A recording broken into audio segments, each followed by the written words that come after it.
girl, she was like 5 years old, that hit her in the crosswalk and she ended up landing right there. A small green sneaker remains behind at this Abington intersection where a van struck and seriously injured 5-year-old Brandy Ricks as she tried crossing the street with her family. Family members say Brandy, her mother, and 3 siblings were walking home from this convenience store when the van, driven by a Brockton woman in her 20s, struck her.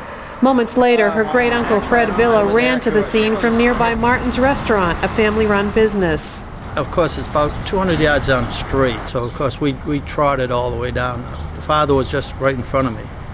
He got there first, and there were people treating Brandy at the time. But I noticed that 3 other kids were sitting on the curb, so my purpose was just to get the 3 kids out.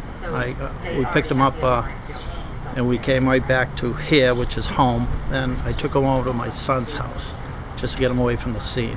Brandy, flown by Medflight helicopter to a Boston hospital, was undergoing surgery in the hours after the accident, with family members praying for her recovery. The extent of the brain is crushed her brain.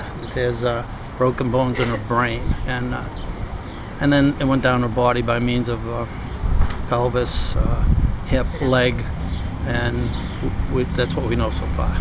Across the street from the accident site is a reminder to yield to pedestrians.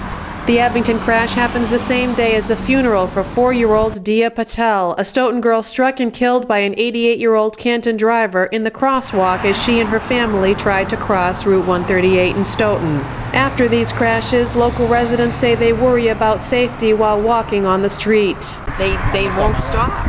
They won't stop. Even if you're in the crosswalk, they just fly right by.